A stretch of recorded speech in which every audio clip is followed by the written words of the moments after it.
암 진단을 받으면 가장 스트레스를 받는 것 중 하나가 일상이 무너진다는 겁니다.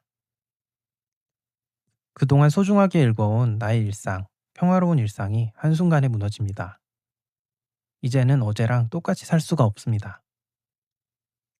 평소에는 소중한 것을 모르고 욕심을 내며 살기도 하지만 일상이 위협을 받으면 그동안 누리고 있던 평범한 것들이 얼마나 소중한지를 새삼 깨닫게 됩니다. 아무튼 암 진단을 받으면 우선은 이 일상이 무너지는 것에 큰 스트레스를 받습니다. 특히나 가벼운 수준의 조기암 환자라면 더더욱 그렇겠죠. 이 문제는 앞서 말씀드린 대로 암을 더 나은 삶의 기회로 받아들이는 것으로 그래도 어느 정도 해결할 수 있을 겁니다. 하지만 좀 더 무거운 진단을 받았다거나 일상 수준이 아닌 삶 전체의 위협을 느낄 때는 문제가 달라집니다. 우리는 이때 살아가면서 처음으로 죽음과 마주해야 합니다. 죽음에 대한 공포는 모든 암 환자에게 내재해 있지만 특히나 기수가 높은 무거운 암 진단을 받은 분들에게는 크게 작용합니다. 병원에서 무서운 사진을 보고 진단을 받고 나오면 마음이 무너지고 모든 것이 막막하고 두려움이 크게 닥쳐옵니다.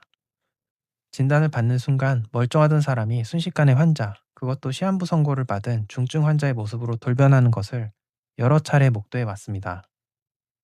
똑같은 사람인데 고작 하루 차이인데 어제까지는 분명 멀쩡하던 사람이 진단 이후로 어찌 된 것인지 사람이 진짜 환자 같아져 버립니다.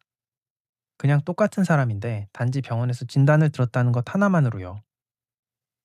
살도 쏙 빠지고 기운도 없고 어딘가 정말 아파 보이고 심지어 실제 아프기도 합니다. 누가 봐도 병색이 완연해지죠. 죽음에 대한 공포가 삶을 지배했기 때문입니다. 데일 카네기의 자기관리론은 원제가 How to Stop Worrying and Start Living입니다. 즉, 어떻게 하면 걱정하기를 멈추고 다시 살아갈 수 있는가?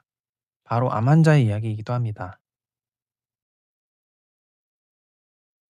걱정은 내일의 슬픔을 덜어주지 않고 도리어 오늘 살아갈 힘을 앗아가기에 걱정이 인생을 좀 먹도록 내버려 둔다면 언젠가 큰 대가를 치르게 된다. 데일 카네기는 동서고금의 온갖 자료를 샅샅이 훑으면서 각 분야의 전문가에게 조언을 들었다. 뿐만 아니라 170여 개 도시에서 열린 강좌를 걱정 극복 실험실로 삼아 수많은 사례를 수집하고 분석한 끝에 마법의 공식을 도출했다. 준비기간 포함 7년에 걸쳐 집필한 이 책에는 걱정을 떨쳐내게 해줄 모든 지혜가 간결하고도 명확하게 담겨 있다. 출판사의 책 속에 나오는 내용입니다. 그리고 이러한 그의 책 속에서 걱정을 극복하는 가장 강력하고 실질적인 처방전은 바로 최악의 상황을 받아들일 준비를 하는 것입니다. 카네기는 최악을 받아들이는 순간 인간은 마음의 평화를 얻고 다시 생각할 힘을 얻는다라고 이야기했습니다. 하지만 사실 암 환자가 마주하는 최악의 상황은 좀 크죠. 바로 죽음입니다. 하지만 아무리 상대가 죽음이어도 이 방법은 통합니다. 나는 절대 안 죽어보다 나는 죽음도 두렵지 않다가 훨씬 더 단단합니다. MD 앤더슨 암센터에서 세계 최고의 암 전문가로 활약하신 김의신 박사님도 비슷한 이야기를 하신 적이 있습니다. 먼저 갈게, 태평하게 농담한 환자가 암을 이기더라. 제가 환자들을 보면서 경험한 바도 같습니다. 죽음에 대한 두려움은 암 환자에게 아무런 이득이 없습니다. 모든 두려움은 사실 무지를 기반으로 합니다. 잘 모르기 때문에 두려운 것이죠. 우리는 죽음에 대해 잘 모르고 사실 알려고도 하지 않습니다. 아니타 무르잔이란 사람이 있습니다. 4기암 혼수 상태에서 병원에서 임종을 기다리고 있다가 임사체험을 통해 살아나서 불과 몇 주 만에 전신에 퍼져 있던 암이 흔적도 없이 사라지고 이후 이런 자신의 이야기를 책으로 쓴 여성입니다. 그녀의 이야기는 전 세계적인 화제가 되었고 그녀는 책에서 자신이 경험한 죽음에 대해서 다음과 같이 자세히 설명하고 있습니다. 도무지 믿을 수가 없네. 정말 가볍고 자유로워. 왜 아픈 데가 느껴지지 않지? 그 통증은 다 어디로 간 거야? 왜 겁나지 않은 거지? 두려움은 어디로 갔을까? 세상에 두려움이라는 걸 찾아볼 수가 없어. 엄마, 울지 마세요. 왜 그래요? 전 정말 좋아요, 엄마. 나는 엄마를 안아주고 싶었다. 정말 괜찮다고 말하고 안심시켜주고 싶었다. 여보, 데니, 나 이제 휠체어 없이도 다닐 수 있겠어. 기분이 정말 좋아. 나는 더 없는 기쁨과 희열의 상태에 있었다. 내 몸을 점령해버린 암의 고통에서 마침내 풀려난 것이다.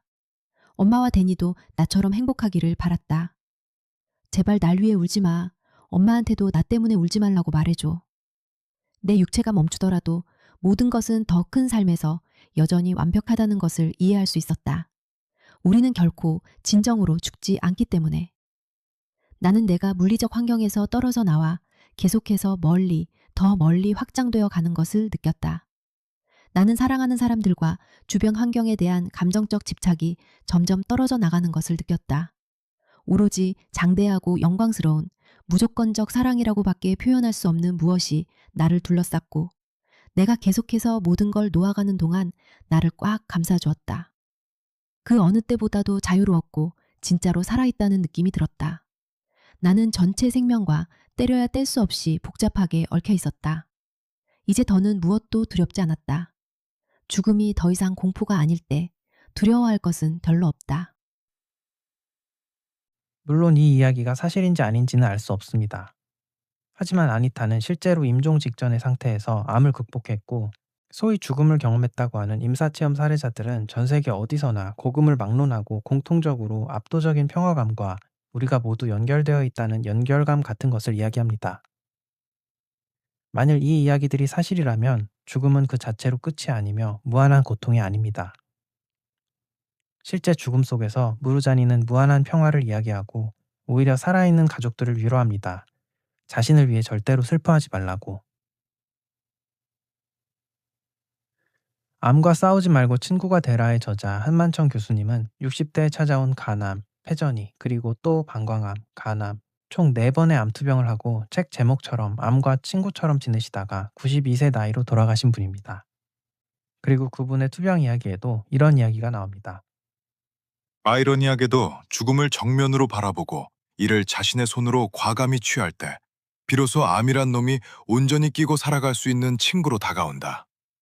따지고 보면 암에 대한 두려움이 곧 죽음에 대한 두려움이기 때문이다. 죽음을 외면하고 두려워하는 마음이 사라진다면 그 매개인 암이 두려울 까닭은 더더욱 없다. 나아가 그 마음은 암을 끼고 살아가는 모든 순간을 지탱하는 힘이 된다. 그 결과가 서로 죽음이라는 형태로 찾아올지라도 그것은 형벌이 아닌 선물이다. 호주의 디 포스터는 제가 본 암 환자 사례 중에 가장 건전한 방식으로 마음을 다스린 사람입니다. 그녀 역시 4기 유방암 환자였고 뼈와 간에 암이 전이되어 3개월 시한부 선고를 받은 환자였습니다. 하지만 그녀 역시 암을 이겨내고 현재 건강한 일상을 누리고 있습니다. 그리고 다음은 그런 그녀가 자신의 암을 다루면서 죽음에 대해 생각한 이야기입니다. 나는 아주 조용히 이 어두운 구름 주위에 손을 내밀고 말했어요. 안녕, 죽음. 우리가 대화할 시간이야. 정확히 우리가 무슨 말을 했는지는 기억나지 않지만 죽음과 내가 그 대화를 끝냈을 때 나는 마치 다른 사람이 된 것 같았어요.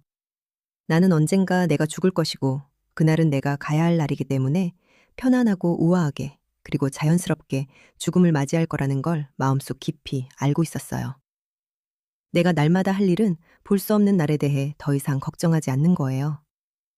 우리는 부정적인 생각이 떠오를 수도 있다고 인정하기보다 부정적인 생각을 하면 안 된다고 착각해요. 긍정적이 되라는 것은 여러분에게 일어날 수도 있는 나쁜 일을 생각하지 말라는 의미가 아니라 나쁜 일이 생겨도 스스로 대처할 수 있다는 것을 아는 거예요. 그렇게 되면 두려움은 사라지고 더 긍정적이게 되죠. 우리가 예상할 수 있는 최악의 상황인 죽음을 경험한 사람들, 또 건강하게 준비한 사람들이 공통적으로 해주는 이야기들입니다. 최악의 상황을 기꺼이 준비하라. 물론 이런 이야기는 우리가 실제 죽음을 바라기 위해서 필요한 것이 아니라 역설적으로 죽음을 이겨내기 위해 필요한 이야기입니다. 아니, 정확히 말하자면 죽음의 공포를 이겨내기 위해 우리는 죽음을 이해하고 어떻게 맞이해야 할지 생각해야 합니다. 최악의 상황아, 올 테면 와라. 내가 아주 기꺼이 받아주마. 평생을 근심 걱정을 주제로 연구한 데일 카네기가 이야기하는 가장 강력한 두려움을 극복하는 솔루션입니다. 죽음이 그토록 평화로운 또 다른 시작이라면 우리는 죽음 그 자체를 두려워할 필요가 없습니다. 인생은 이것으로 끝이 나는 것이 아니며 세상은 우리가 알고 있는 것이 전부가 아닐 수도 있습니다.